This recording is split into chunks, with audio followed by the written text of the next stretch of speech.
I never thought I would hear the words, "You made me say la ilāha illa Allah," but all I ever wanted was you. And when he said it, his voice wasn't trembling with love, it was burning with lust. That was the moment I realized I had let a man into my life who spoke the words of Islam, but never meant them in his heart. He embraced the Shahada for me, but he was using it as a mask to get closer, not to Allah, but to my body. And what's worse, I let him. I believed him. I thought I was guiding someone to the din, but instead, I was walking myself into a trap. His love, his fake love, nearly ruined my Īmān. My name is Maryam. I've been married for 3 years.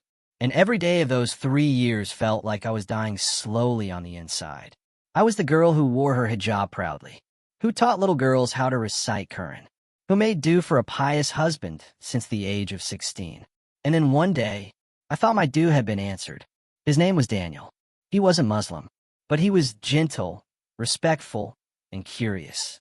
He would ask questions about Islam, listen carefully to my words, and tell me how beautiful the religion sounded.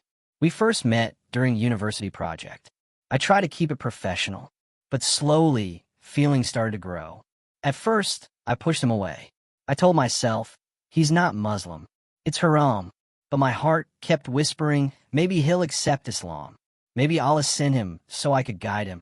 One day, he came to me and said, "Maryam, I've been watching lectures, reading the Quran. I want to become Muslim."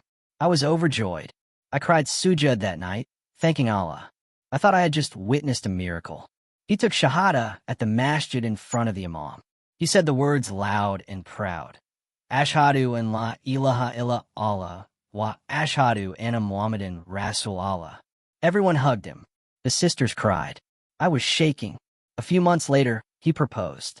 My family was hesitant. But how could they say no to a new Muslim eager to build a life on Islam? We got married in a simple nikah. I wore white. He smiled the entire time. I remember looking at him and thinking, Subnal, this is what it can do. But less than 6 months into the marriage, I started noticing things. He would skip prayers. He said Arabic was too hard. He avoided going to the masjid. When I reminded him gently, he'd kiss my forehead and say, "Soon, baby. I'll get there. Don't push me." Then came a night, I found something on his phone. It was a chat with his non-Muslim friend. And in it, he wrote, "Bro, I just said the Shahada for her. She's worth it. Muslim or not, she's fire." My heart stopped. I dropped the phone. My chest tightened so hard I could barely breathe. I read that message again. I just said the Shahada for her. Muslim or not, she's fire. The man I thought I was guiding to Islam had never truly believed. The words he said at the masjid, the tears I thought were from sincerity, were all part of a plan. A lie, a cover for something far darker, his desire. I felt like I had been slapped, tricked, used, not just as a woman, but as a Muslimah. I had spent months crying to Allah to give him guidance, while he spent months learning how to get closer to me physically, not spiritually. I walked to our room, knelt beside the bed, and sobbed into the carpet. I begged Allah for strength, for clarity, for forgiveness. Ya Allah, I thought I was helping someone find you. But maybe I was just helping him get to me. When he returned home that night, he saw my face and froze. "What's wrong?" he asked casually. I handed him the phone. He looked down, and his face changed. He knew I had seen it. He tried to laugh it off. "That's old. I was just joking with a friend. Come on, don't be so dramatic. Did you say the Shahada for me, or for Allah?" I asked. He didn't answer. I asked again, more quietly this time. "Did you become Muslim because you believed, or because you wanted me?" His silence cut deeper than any reply. That night, I didn't sleep beside him. I prayed Qiyam alone.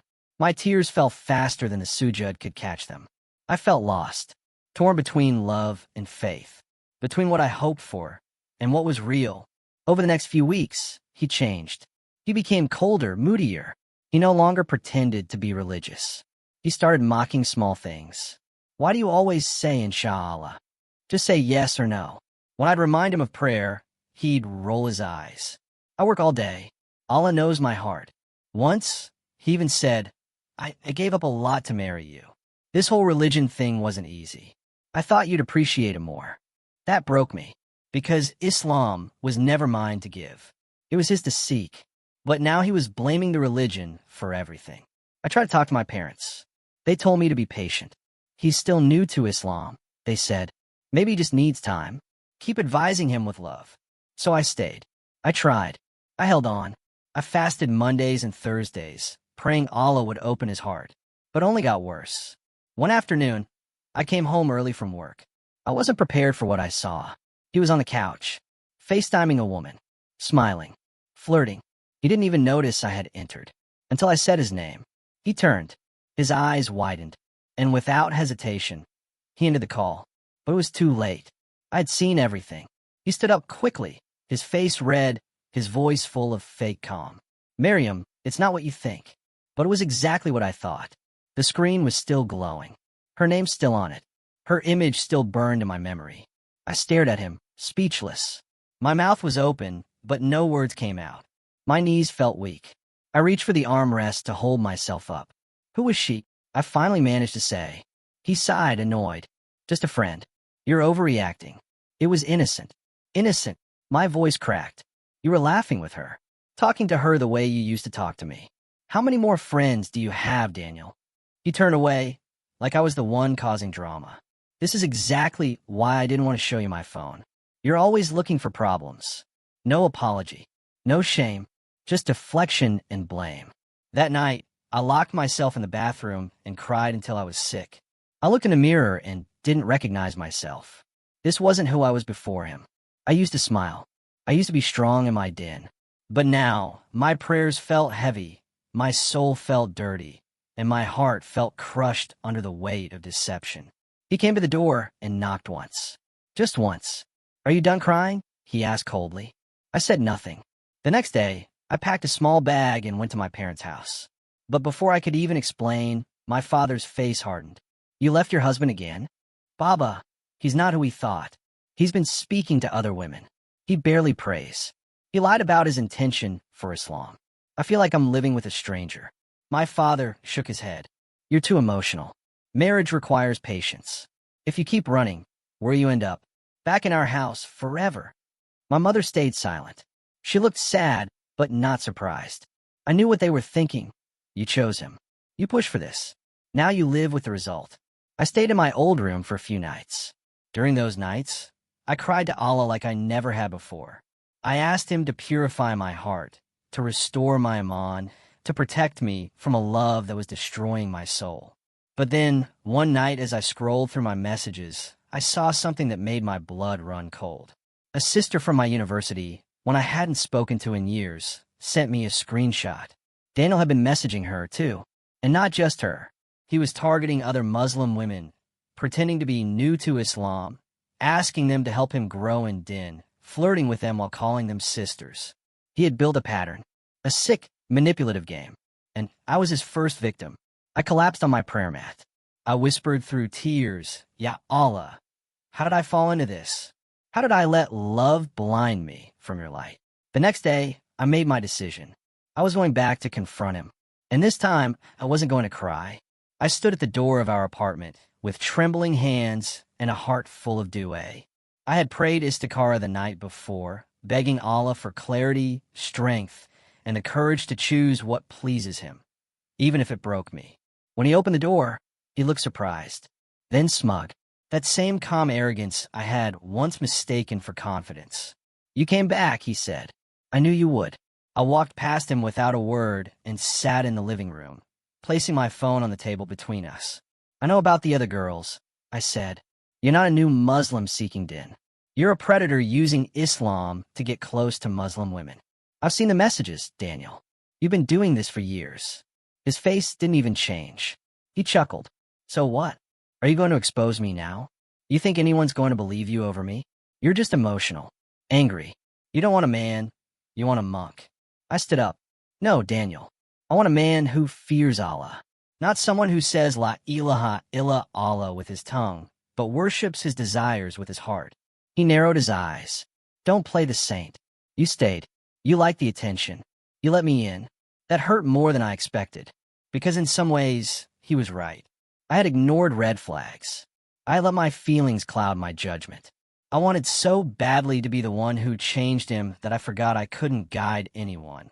Only Allah can. But I didn't come here to be shamed. I came here to end it. I handed him the envelope with a signed, cool request. You didn't just break a marriage, I said. You broke the sacred trust of the Shahada. And I won't let you take my Īmān down with you. He didn't even open the envelope. He leaned back and smirked. You'll be back. They always come back. I walked to the door. No, I said firmly. Not this time. As I stepped outside, the sunlight hit my face, and I felt something I hadn't felt in years. Freedom. I wasn't crying. I wasn't doubting. I wasn't carrying the shame of his sins on my back anymore. I had left behind the man who used Islam to feed his lust.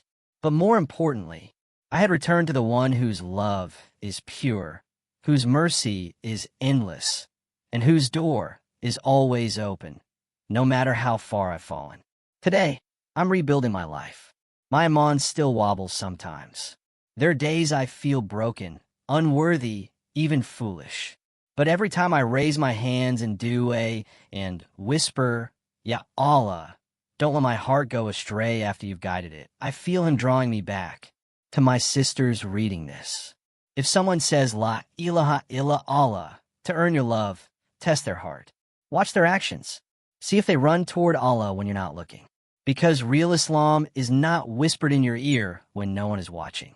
Real Islam is seen in how they love you for the sake of Allah, not despite his commands.